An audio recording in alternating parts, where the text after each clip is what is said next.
Mesdames, Messieurs, bienvenue à cette édition rétrospective dont voici la charpente. Les caps vers les consultations électorales de décembre 2018 restent maintenus et mon engagement pour le respect de la Constitution demeure non équivoque.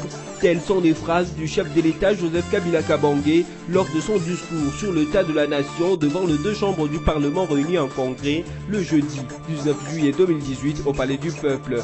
Et puis, le gouverneur du Congo central, Jacques Mbadou Sidou, a rendu l'âme le jeudi 19 juillet 2018 à l'hôpital du Cinquantenaire à Kinshasa des suites d'une crise cardiaque.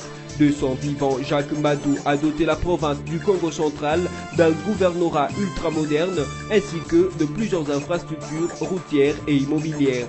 Enfin, l'édition 2018 de la Foire internationale de Kinshasa-Fikin, placée sous les thèmes de la promotion de la production locale, s'ouvrira du 16 août au 3 septembre prochain. Notez que ce léger retard avec lequel commencera cette édition de la Fikin est dû au fait que la Fikin a connu les travaux de réfection afin de revêtir la Foire internationale de Kinshasa de sa plus belle robe. Les troisièmes consultations électorales fixées en décembre prochain restent donc maintenues.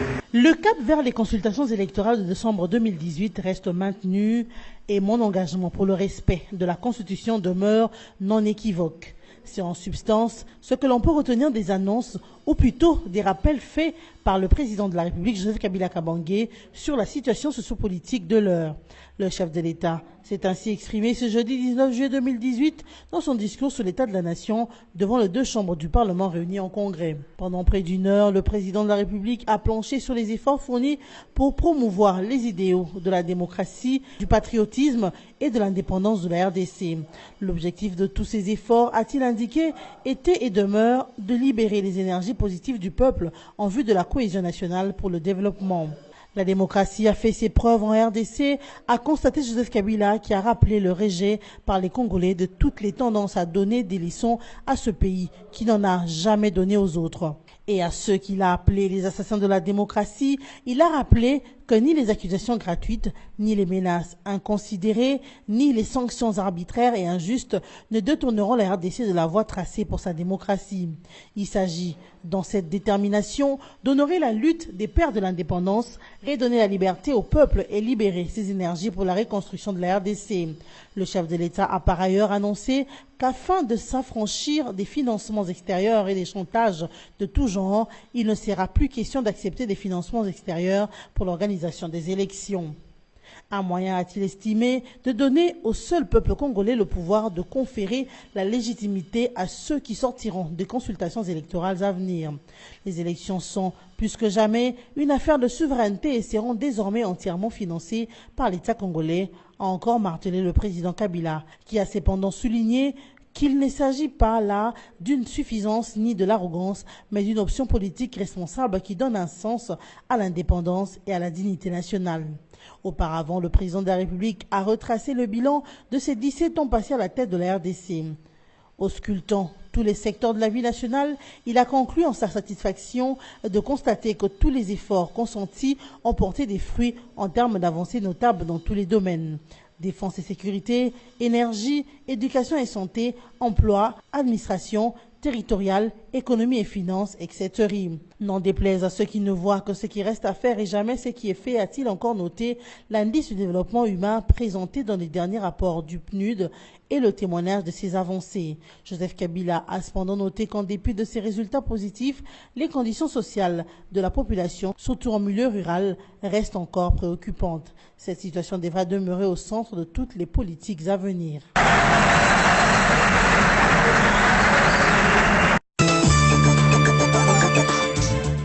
Discours du chef de l'État à la nation, Joseph Kabila Kabange s'est félicité du modèle de la démocratie en République démocratique du Congo.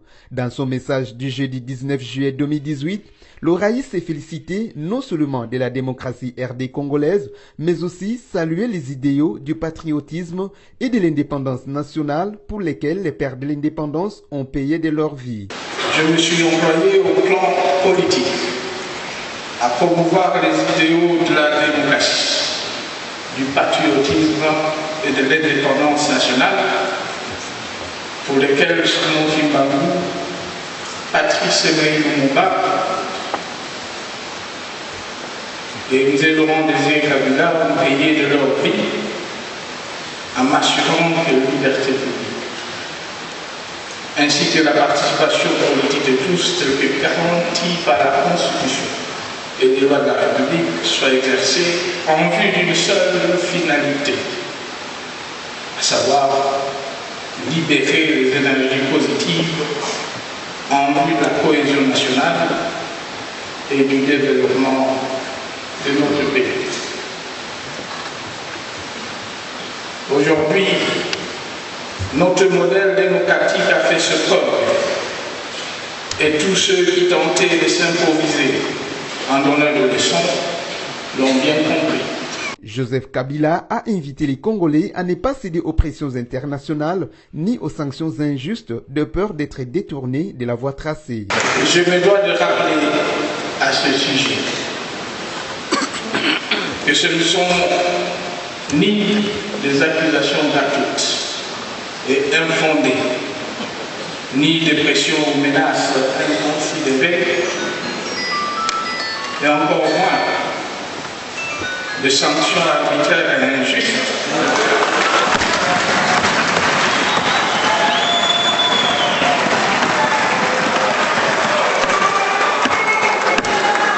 qui nous détourneront de la voie que nous sommes pourtant tracés nous-mêmes volontairement et librement.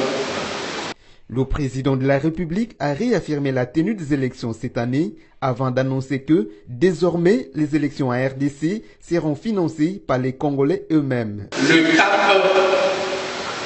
de troisième consultation électorale fixé en décembre prochain reste donc maintenu.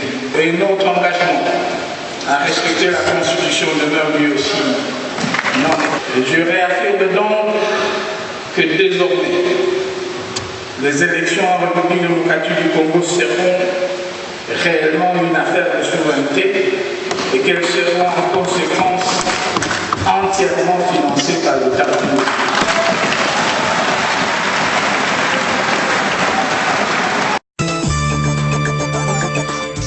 Sensei, chef d'état-major des forces armées de la République démocratique du Congo et FARDC. Il remplace à cet effet le général Didier Etumba, nommé conseiller militaire du chef de l'État. Le général Célestin sera secondé par deux généraux. Il s'agit de Gabriel Kumba Amissi, nommé chef d'état-major adjoint, chargé des opérations et renseignements, suivi du général Jean-Pierre Bongwangela, nommé chef d'état-major adjoint, chargé de l'administration et de la logistique. Par ailleurs, le général François Olinga a été nommé chargé des missions militaires du chef de l'État. Le général John Numbi a quant à lui été nommé inspecteur général des FARDC. Réintégré au sein de l'armée congolaise en fin 2017, John Numbi a été nommé inspecteur général de la police nationale congolaise entre 2007 et 2010. Il avait été écarté de la police suite aux accusations de plusieurs ONG de défense des droits de l'homme au sujet de l'assassinat de Floribert Chebeya et son chauffeur Fidel Bazana en 2010. Certains généraux par contre ont été...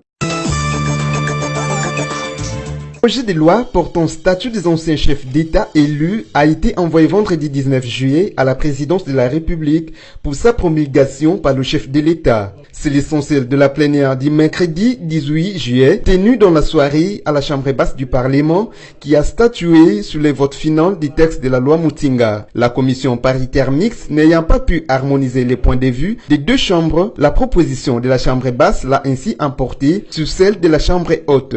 L'Assemblée nationale a appliqué l'article 185 de la Constitution du 18 février, alinéa 4 qui stipule: si la commission mixte paritaire ne parvient pas à l'adoption d'un texte unique, l'Assemblée nationale peut reprendre soit le texte élaboré par la commission mixte paritaire, soit le dernier texte voté par elle, modifié, le cas échéant, par un ou plusieurs amendements adoptés par le Sénat. Cela signifie que le point de vue de la Chambre basse a primé. Donc, le texte de la commission PAJ est maintenu malgré les divergences des vues enregistrées. Ainsi, les avantages des anciens corps constitués seront fixés par un décret du Premier ministre. À Adolphe Muzito a été proposé candidat du PALU à l'élection présidentielle du décembre prochain. La proposition est de la représentation de PALU à l'étranger. Dans une déclaration faite à l'issue d'une réunion à Paris, les militants de ce parti ont demandé au secrétaire général et chef du parti, Antoine Kizenga, d'entériner la candidature d'Adolphe Muzito pour multiples raisons. Pour cette diaspora du PALU, Adolphe Muzito possède de loin le meilleur profil de présidentiable au sein de leur famille politique. Selon elle, Muzito reste le porte-étendard du bloc fidèle à la ligne du parti, aux aspirations de la base et à la décision du chef de parti. Ces militants du PALU étaient venus de l'Allemagne, de la France, de la Suisse, de l'Irlande et des États-Unis pour prendre part à la réunion de représentation de PALU à Paris. D'après des militants de l'Europe et des États-Unis, l'initiateur de l'Université populaire a également été le Premier ministre d'un gouvernement qui a mis la RDC sur le rail de sa construction de 2008 à 2012. En outre, cette diaspora poursuivra-t-elle dans leur déclaration qu'Adolphe Muzito possède un carnet fourni d'adresses au niveau international et maîtrise la géopolitique internationale. Ainsi, avec sa candidature, ces membres du PALU de la diaspora reconnaissent en Muzito la capacité de fédérer les forces vives au-delà du PALU.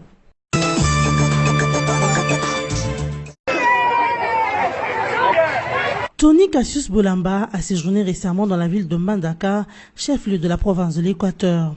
Ancien gouverneur de cette province, d'avril 2015 à septembre 2017, Tony Cassius Bolamba est allé visiter ses frères équatoriens pour qui il espérait faire mieux, mais le temps ne lui avait pas été accordé. Lors de son passage sur les rues de Mbandaka, Tony Bolamba a été aperçu par la population. Visiblement ravis de cette visite, les habitants de Mbandaka ont profité de l'occasion pour remercier l'ancien gouverneur de ses actions positives durant son mandat.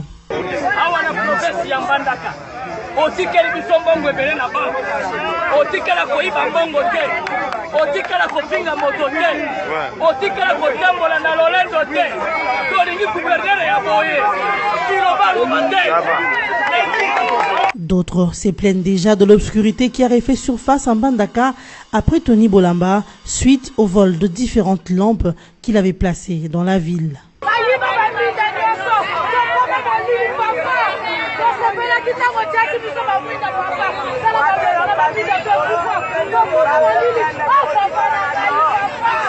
Jeunes et vieux, femmes et enfants ont tous témoigné de leur attachement à l'ancien gouverneur Bolamba. Certains l'ont même demandé de postuler aux élections à venir. Tony Cassius Bolamba a démontré par cette visite qu'il est et demeure fils de l'Équateur au-delà de son ancienne casquette de gouverneur.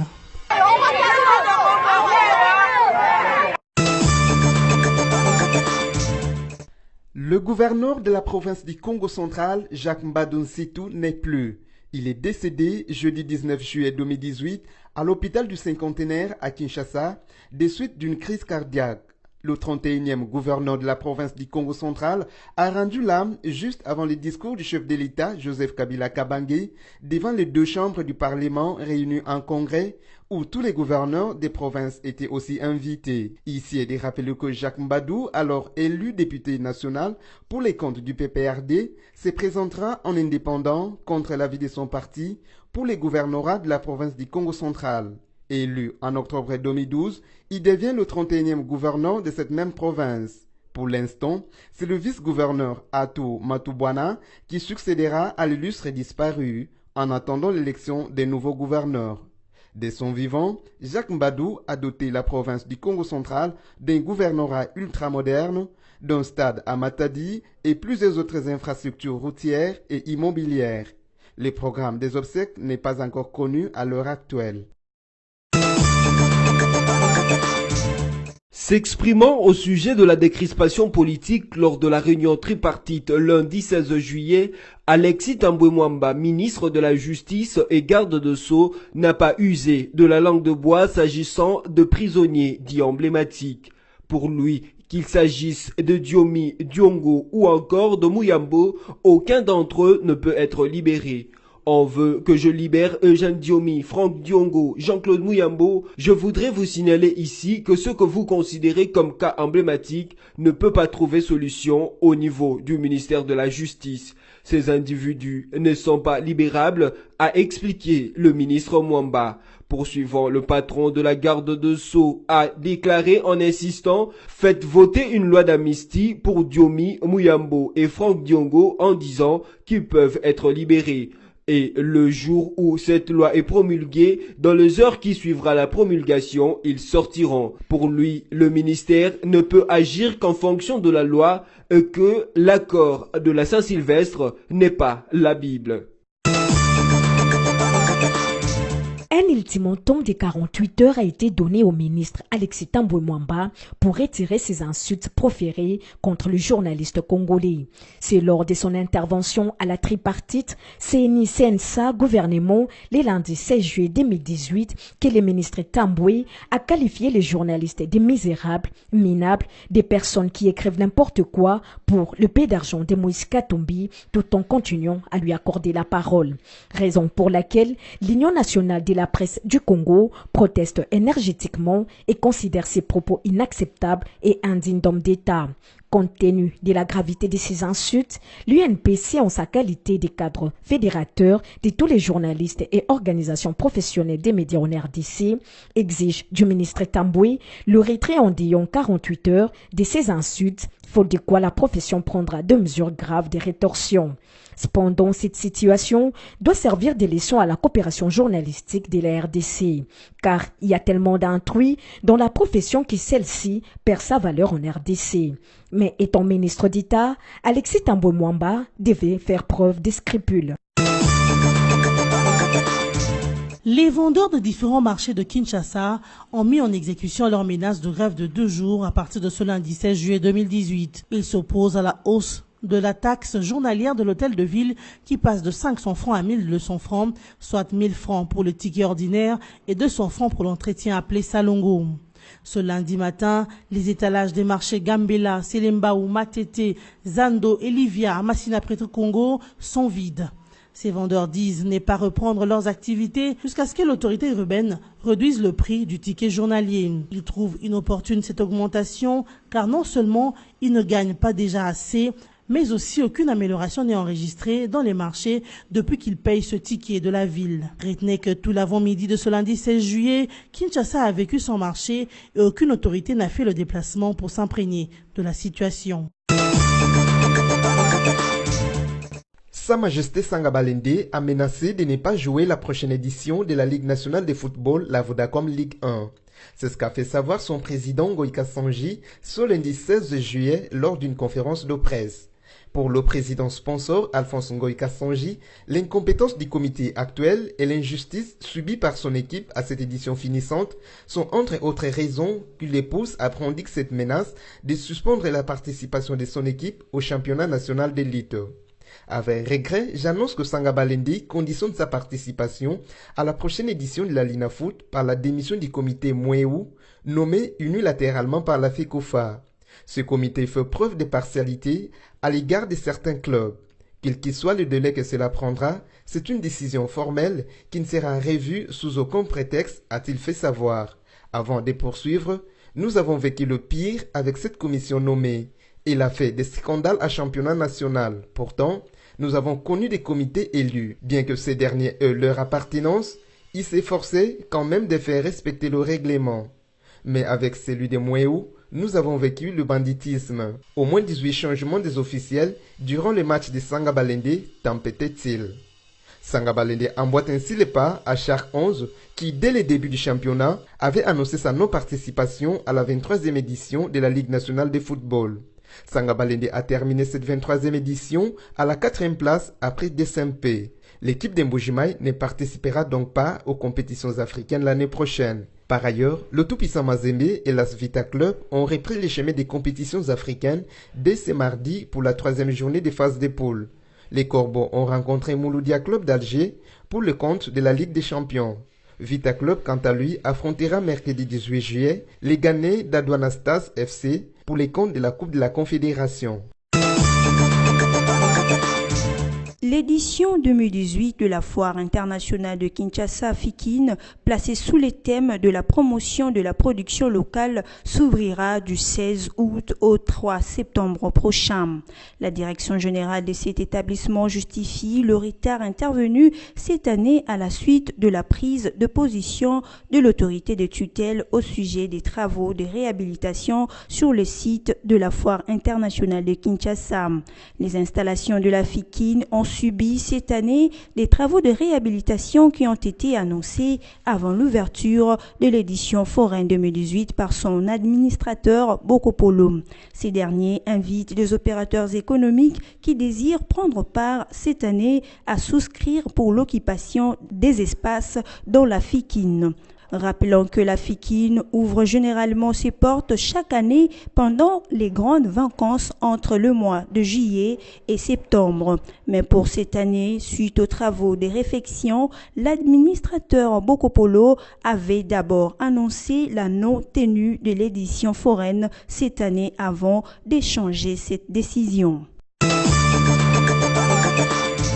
18 juillet 1918, 18 juillet 2018, cela fait 100 ans, jour pour jour, depuis que Nelson Mandela est né. En cette date anniversaire, un vibrant hommage a été rendu à cette icône de lutte contre l'apartheid dans le monde entier. En République démocratique du Congo et à Kinshasa en particulier, la journée a été marquée par le lancement d'activités de volontariat à l'honneur de Madiba. À cet effet, le centre hospitalier Saint-Joseph de Limité a été choisi pour lancer ses activités. Peindre le mur de l'hôpital, faire le nettoyage et le dépistage gratuit, mais aussi réfectionner la pédiatrie, tels ont été les actes humanitaires effectués ce mercredi par la MONUSCO, le personnel de l'ambassade de l'Afrique du Sud et les volontaires Mandela de la RDC. Pour le médecin directeur adjoint de l'hôpital Saint-Joseph, Sébastien Zola, le choix de son institution est dû au fait que cette dernière est proche de la population, comme le voulait Nelson Mandela. Nos impressions, c'est que les organisateurs ont bien fait le choix sur base d'un critérium que nous ignorons peut-être, mais il y a probablement le fait que nous attirons beaucoup de monde et que nous sommes un hôpital confessionnel accessible à tous pratiquement.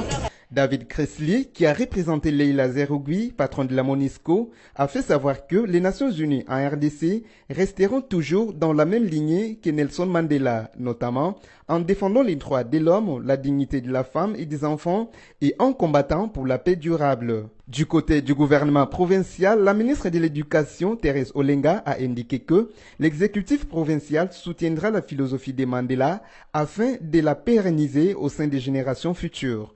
Je porterai ce message et nous voudrions un jour pouvoir faire témoignage d'avoir pris acte de cette date et que le geste d'amour soit inscrit dans notre quotidien, que l'humilité et la compassion soient une philosophie de vie que nous aurons apportée et que nous accompagnerons non seulement ces 3 mois de programmes intenses, utiles et pertinents, mais que nous devrions alors, au jour le jour, aujourd'hui comme demain, après-demain, être fiers que les générations futures de la République démocratique du Congo se sont aussi inspirées de cet homme pour cultiver davantage, aller de l'avant, faire toujours mieux. On satisfait pour Mamicho Pontilobo et Sandra Ngoma, toutes deux volontaires Mandela qui appellent à leur tour la jeunesse congolaise à leur emboîter le pas. Maman Mandela, c'est quelqu'un qui servait les autres, il est au service des autres et nous sommes aujourd'hui aussi au service des autres en célébrant ses 100 ans. Mandela avait demandé 67 minutes, mais c'est tellement peu qu'en 67 minutes, nous avons trouvé que le jeune ne pouvait pas tout donner. Alors nous avons organisé cette journée. En plus de cette journée, nous allons marquer plusieurs, le 7, le 26, le 29, avec la culture, avec l'ONU Femmes, le débat, la conférence, l'égalité entre le genre. Et cela va montrer combien les jeunes Congolais nous sommes décidés à faire changer quand même les choses, à faire bouger les choses, en donnant de notre temps à aider les autres. Ici à Saint-Joseph, effectivement, on est ici aujourd'hui pour le lancement officiel, mais il y aura la réhabilitation de la pédiatrie qui est prévue. On doit refaire toute la pédiatrie pour permettre aux petits-enfants d'évoluer dans de bonnes conditions. Présents aussi à cette cérémonie, les représentants de l'ambassadeur d'Afrique du Sud à Kinshasa, Chilo Bane, a remercié l'assistance qui s'est appropriée des idéaux de Mandela afin de changer le monde. Il a par ailleurs indiqué que les activités du centenaire de Nelson Mandela vont durer 3 mois. Bruit des bottes au Rwanda. Depuis quelques temps, en effet, des sources concordantes font état de la création et l'entrée en activité des mouvements rebelles qui auraient pour objectif de renverser les régimes de Paul Kagame au pouvoir depuis 1994. L'on parle en effet des nouveaux mouvements politico-militaires rwandais appelés Mouvement rwandais pour les changements démocratiques, MRCD en sigle.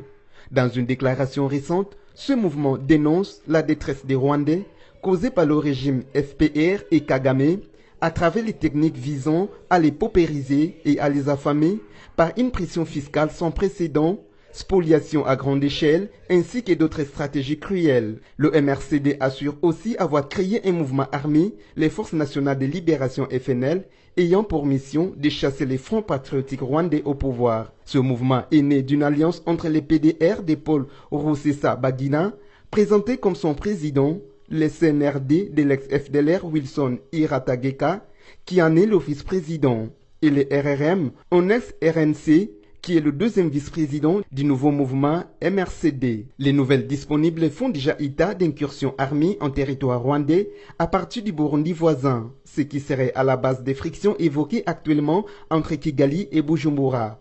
Le porte-parole de l'armée burundaise a récemment publié un communiqué pour porter un démenti sur l'existence de ce mouvement rebelle en territoire burundais, mais Kigali prend l'affaire très au sérieux. En effet, lors de la sortie d'une nouvelle promotion des jeunes officiers formés au camp Gako, Paul Kagame a prévenu son armée, bien formée et préparée à faire face à toute situation inattendue. Pas d'équivoque possible sur ce qu'il entendait par ces termes. Pas d'équivoque non plus sur l'écho de cette déclaration qui a résonné aux 4 coins de l'Occident. Au camp Gako, en effet, sont basés plus de 400 soldats américains. L'on peut ainsi légitimement s'interroger sur cette situation des 2 poids 2 mesures des Occidentaux, sur la situation dans la région des Grands Lacs. D'une part, en effet, l'on assiste à un silence assourdissant face à des bruits des bottes qui pourraient aboutir à la déstabilisation de la RDC et l'ensemble de la région. De l'autre, l'on joue carrément au pyromane sur des interventions armées au Congo, tout en émettant des craintes hypocrites sur ce que cela entraînerait quant à la stabilité. L'ancien entraîneur de Sangabalende, Chiko Mukeba, vient de signer un contrat d'une année renouvelable avec le football club Renaissance du Congo. Limogé de Sangabalende pour insuffisance de résultats au cours de la saison dernière du championnat national, Chiko Mukeba sera mis face à un nouveau challenge, celui de faire revenir le club orange de Kinshasa au top 3 du championnat national de football division 1. Après la signature du contrat qui a eu lieu le jeudi 19 juillet à Kinshasa, le nouvel entraîneur du FC Renaissance affirme être un entraîneur de défi et il espère amener le club, cher à Pascal Mukuna, aux compétitions interclubs de la Confédération africaine de football la saison prochaine. Rappelons que le football club Renaissance du Congo a fini en 4e position de la 54e Coupe du Congo de football remportée par l'association sportive Nyuki de Butembo. Place à présent au rappel de titres. Les caps vers les consultations électorales de décembre 2018 restent maintenus et mon engagement pour le respect de la Constitution demeure non équivoque. Telles sont les phrases du chef de l'État Joseph Kabila Kabange lors de son discours sur l'état de la nation devant les 2 chambres du Parlement réunies en congrès le jeudi 19 juillet 2018 au Palais du Peuple. Et puis, le gouverneur du Congo central, Jacques Mbadou Sidou, a rendu l'âme le jeudi 19 juillet 2018 à l'hôpital du Cinquantenaire à Kinshasa des suites d'une crise cardiaque. De son vivant, Jacques Mbadou a doté la province du Congo central d'un gouvernorat ultramoderne ainsi que de plusieurs infrastructures routières et immobilières. Enfin, l'édition 2018 de la Foire internationale de Kinshasa-Fikin, placée sous les thèmes de la promotion de la production locale, s'ouvrira du 16 août au 3 septembre prochain. Notez que ce léger retard avec lequel commencera cette édition de la Fikin est dû au fait que la Fikin a connu de travaux de réfection afin de revêtir la Foire internationale de Kinshasa de sa plus belle robe.